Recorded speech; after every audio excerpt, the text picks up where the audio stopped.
Good evening, ma'am. My name is Josar Torres from BSIT 1A.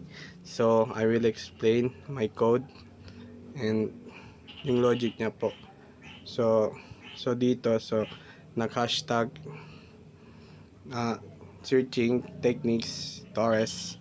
Tapos dito po sa order liner search. So, dito po, gumawa ako dito ng dalawang input which is yung R is para sa listahan ng mga numbers pati yung target. So yung na gusto mong hanapin. Dito po sa 4 in range. So sa 4 in range, ma'am, sa 4 in range, dito.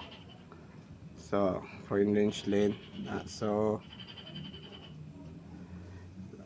Umikot mula sa 0 hanggang sa dulo ng list. So if R dito, target ka tapos return. So kung ang kasalukuyang item ay item R tapos I, so equal sa target, ibabalik ang index. So return 0. So dito po, so next code is def order linear search.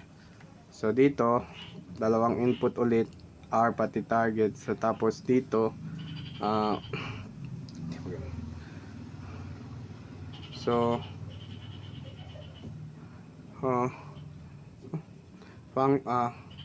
so dito sa def order function ulit para naman sa sorted list. So dito po is para pareho lang sa una. So check bawat item kung parehas sila sa target.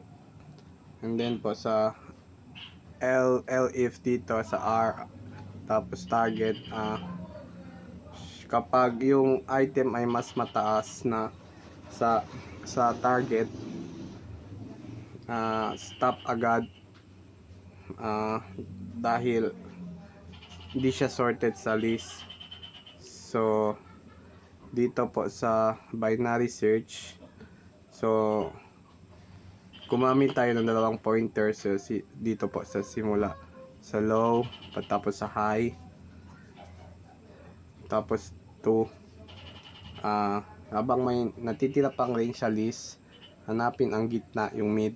Ito po, ito yung mid. Tapos if R mid target, so kung ang gitna ay mas mali sa target, so lumipat tayo sa kanan. So dito din sa high mid, so kung ang gitna ay mas malaki, bale lumipat tayo sa kaliwa. So return 1. So dito po sa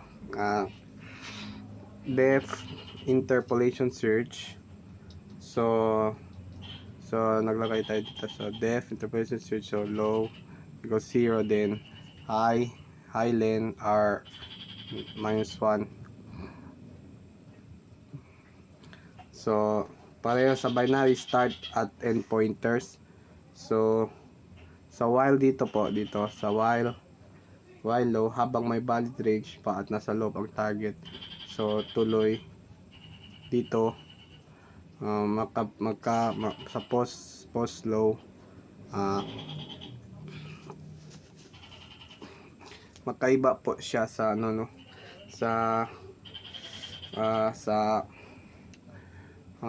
so dito magkaiba sa binary formula based prediction. So kung nasaan ang target, so ginagamit ang proportion ng target relative sa range para mahulaan ang position. So sa if post naman dito, so safety check, baka magpasalis ang prediction. So sa Python dito sa if R, post target. So parehong binary adjust low, 0 to high, depende lang sa result ma'am. Tapos dito sa sample data, okay. So dito sa sample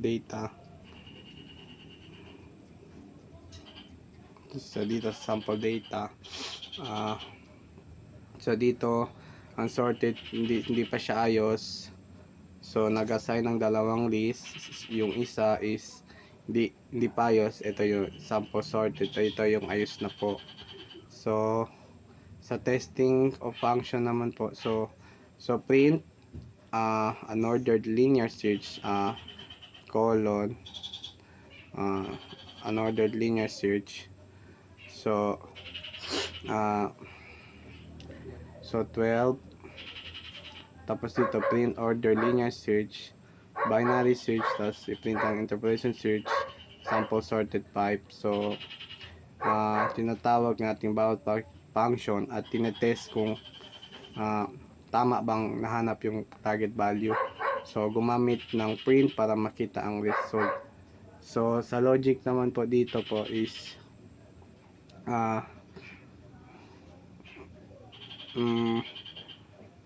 so kailangan po natin makita kung yung ano niya, yung kung parehas pa silang number dito.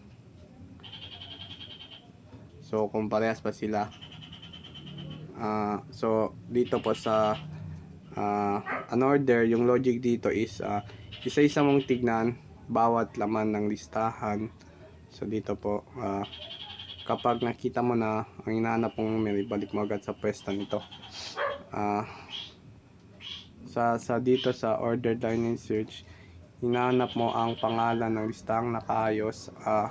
So kung makita mong mas mataas na yung unang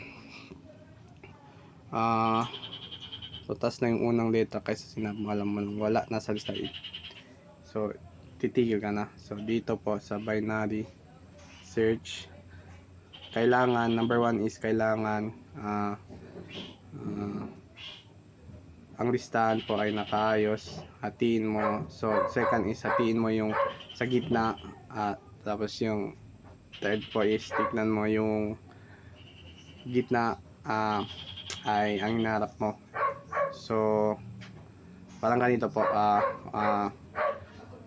parang nagpaghanap ng salita or dictionary, binubuklat mo sa gitna, tinignan kung malapit o malapit pa siya or malayo. Tapos lumipat ka po dito sa kanan or sa kaliwa, depende po sa mid niya ma'am. So dito po sa interpolation search, number 1 dito is gaya ng binary, so search pero kung nasa ng target. So kung ang listahan ay pantay-pantay lang, so pantay-pantay siya pati sa isang numero, so mas mabilis, mas madali ito. So kung hinanap mo ang number na 10, 20, 30, imbes na hatiin sa gitna, inisip mo so 20 ang hinanap ko, so baka nasa second position. So yun na po ma'am. Thank you ma'am. Good evening din po. Salamat.